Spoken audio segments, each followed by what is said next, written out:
o verso 33 do Srimad Bhagavatam. Então, vou entoar o mantra de introdução. Om Namo Bhagavate Vasudevaya. Om Namo Bhagavate Vasudevaya. Om Namo Bhagavate Vasudevaya. Om Shanti Shanti Shanti Swaha Hari Om. Verso 33. Verso 33. A superalma entra nos corpos das criaturas que estão influenciadas pelos modos da natureza material e faz com que elas desfrutem dos efeitos desses modos através da mente sutil.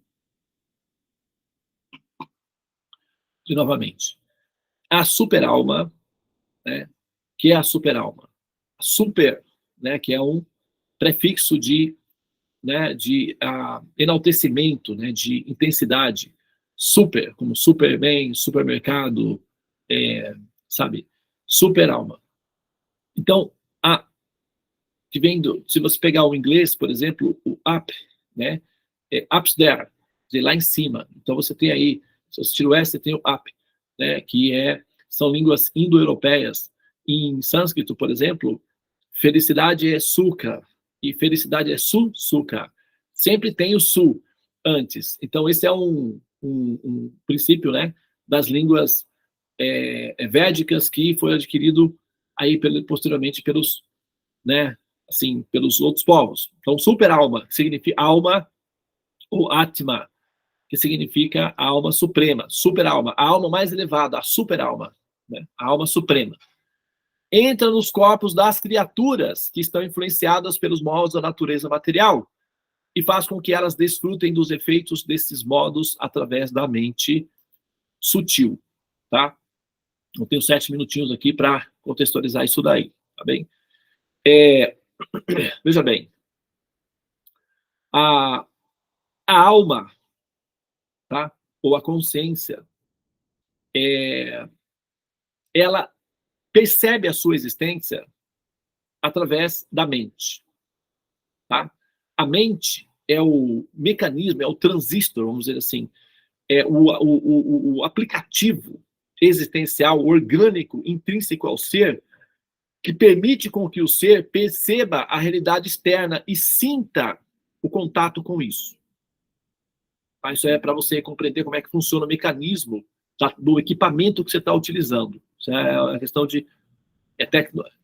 tem a ver com o entendimento tecnológico do equipamento que você usa. Você tem que entender o equipamento que você está usando para saber como utilizar esse equipamento e como, enfim, controlar ou organizar esse equipamento aí, tá? O corpo é um equipamento. Ele é propriedade do governo. Você utiliza o equipamento como concessão governamental e, dependendo de como você utiliza esse equipamento, você será, né, ou recompensado ou você terá que cumprir taxas de multas devido à má utilização do equipamento, ou chamado mau uso do livre-arbítrio, né, abuso, né, do poder, enfim, etc., que é o que gera karmas, tá, ou karmas negativos. Então, esse equipamento, ele é formado de uma capa mais densa, chamada, né, corpo visual, visível. Essa capa densa, ela é formada pelos elementos chamados grosseiros, né, os elementos, né, tidos como tangíveis, né, pelo menos a princípio, que é os elementos combinados terra, fogo, água, ar e o éter, que é o espaço. Então, esses elementos, eles se aglomeram, e a aglomeração desses elementos dão as formas corpóreas ou as formas dos objetos que nós visualizamos externamente, tá? Tudo é formado por esses elementos. O universo inteiro é formado por esses elementos: terra, fogo, água, ar e éter, que é espaço. Ok? Muito bem. Agora, esses equipamentos, eles são como aparelhos celulares, né? Ó, aqui, você tem aqui uma parte visível, que você pode, né, em tese, mensurar e tocar, e ele tem uma parte interna, que é a parte software, ok? A parte software, ela tem um transistor que é mecânico, que fica aqui dentro, porém, a maior parte das informações fica fora dele, fica preservado numa outra instância. Então, se você abrir o seu telefone, por exemplo, tentando recuperar mensagens, você vai abrir ali, você só vai ver um monte de peças. Você não vai conseguir encontrar nenhuma informação lá dentro. Porque essas informações, elas estão preservadas fora do celular. Tá? E se você abrir o seu celular agora tentando me encontrar aí dentro dele, infelizmente, tenho que dizer, você vai se frustrar, porque você não vai me encontrar aí dentro. Eu estou fora dele. Tá? Semelhantemente, se eu abrir o seu corpo tentando encontrar a alma, infelizmente, sinto muito, não vai ser possível encontrar, porque a alma, ela não está aí. Tá? O que tem aí dentro do corpo é um sinal da alma, que vem de fora. A alma propriamente dita permanece no reino de Deus, são como bebês. Bebês não saem do berço, não vão por aí andando sozinhas para a rua. Os bebês ficam em casa, aos cuidados da mamãe. É assim que funciona. Isso é o bom senso. As almas não saem do reino de Deus, elas permanecem no reino de Deus. Só que como são bebezinhos, ainda em estado de despertar, estão adormecidas. E ao adormecerem, sonham. E ao sonharem, sonham que são pessoas humanas, eventualmente. Sonham que são bichinhos de estimação, sonham que são árvores, sonham que são dinossauros, ou que são baratinhas, ou que são cavalinhos, ou que são, sabe, plantas. Eventualmente, quando elas evoluem um pouquinho mais, sonham que são seres humanos. Quando isso passa, elas sonham que são seres divinos ou devas. Mas isso também passa. Até que elas finalmente despertam na transcendência e descobrem o que elas são de fato. Seres transcendentes, perfeitos no reino de Deus. Existentes, vivos e permanentes. É assim que funciona. Tá? Então, enquanto as almas estão sonhando que são seres humanos, certa vez tem uma história que diz que um sábio estava deitado, dormindo, e ele sonhou que era uma borboleta. O sonho era tão vívido e tão preciso que quando ele acordou, ele pensou: será que eu sonhei que era uma borboleta? Ou eu sou uma borboleta que estou sonhando que sou um ser humano? E a resposta é muito simples. Obviamente, ele é um ser humano que está sonhando com uma borboleta. Se ele fosse uma borboleta, ele não teria consciência desses fatores intelectuais. Então, ele era um sábio, sonhando que era uma borboleta. Assim também o ser humano, ele é uma alma, sonhando que é um ser humano. Tá? Isso são fatores intrínsecos à consciência da alma. O corpo humano é um sistema integrado de tecnologias que envolve hardware e software. A parte física, densa, e a parte software, que são informações que justificam a estrutura do ser, e o ser, então, passa... Enquanto ele está capturado, o sinal está capturado no corpo, ele permanece preso ao corpo, a consciência permanece presa ao corpo, acreditando que é o corpo. E ela tem muita confiança nisso, a ponto de ter até medo de perder esse corpo. Então, isso chama-se condicionamento. Então, dentro dessa condição tecnológica, existem 3 divisões. Uma é a divisão conhecida como mente. Essa divisão, software, mente. Né? Em sânscrito chama-se mana. Mana. Mente é o aplicativo que permite com que você sinta as coisas, toque, sinta a respiração, sinta o sabor da água, sinta a sensação erótica do contato com a pessoa amada, sinta o cheirinho do bebê, sinta o sabor da fruta. A mente tem essa operacionalidade, é a mente que realiza essa função. A mente tem as funções de sentir, tá? E como é que ela faz? Através dos sentidos. Então ela vai fazer através do tato, do olfato, do paladar, da audição, da visão. E através desses órgãos mecânicos, ela consegue assimilar informação e ela consegue, então, experimentar a existência através dos órgãos externos de ação, que são olfato, paladar, visão, etc. Então ela sente.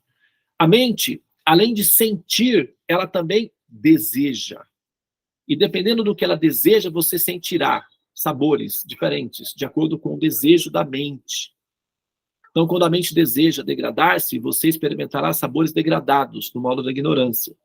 E quando a mente deseja elevar-se, você experimentará sabor de alívio das tensões dos sofrimentos transcendentes.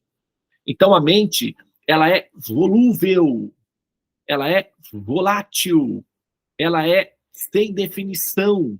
A mente é como uma criança que você tem que conduzi-la para o benefício dela mesma. A mente não tem uma definição. A mente não tem estrutura de personalidade pessoal. Ela não tem força para definir a sua própria existência. A mente é um ente funcional.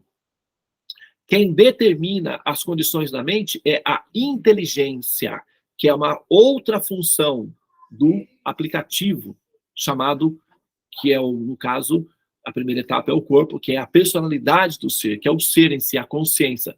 Então, a consciência, ela é formada na sua base fundamental do corpo grosseiro, na sua fase sutil, primeiramente pela mente, e depois vem a inteligência. Qual é a função da inteligência? A discriminação, entendimento daquilo que é bom, daquilo que é ruim. E dentro daquilo que é bom, você tem coisas que são boas, tem coisas que são melhores, tem coisas que são superiores, tem coisas que são perfeitas, tem aquilo que é mais perfeito e tem ainda aquilo que é transcendente. Então, a inteligência vai ser o organismo que você terá que utilizar para definir a direção para onde a mente vai, o que ela vai desejar, como ela vai sentir. Então, você tem que usar a inteligência. E para isso você tem que aprender, tem que ouvir. Por exemplo, se você não estivesse ouvindo agora isso, talvez você não soubesse disso. Então, ouvir te dá a condição de aprender. Chama-se Shravana, ouvir o conhecimento. Tá? Então, quando a inteligência alcança a sua fase suprema, ela então controla o personagem como um todo, que é o Ahamkara, que é a ideia do eu sou. Ela consegue ver a diferença que ela é a consciência e tem intrínseca a ela inteligência e mente. E tudo isso será utilizado para uma função superior. Qual? Ascender ao reino de Deus. Essa é a aplicabilidade racional do processo da religião ou da compreensão da espiritualidade. A terapia da religião é para viabilizar esses processos. Se você se envolve com uma terapia da religião, mas não entende a função dos processos, menos mal. Tá bom? Tá bom. Tá muito bom? Não, não tá muito bom. Tá bom, mas não tá muito bom. E para alcançar o resultado que nós precisamos para sair do samsara, que é o ciclo dos repetidos nascimentos e mortes, apenas estar bom não é o suficiente. Tem que ser muito bom.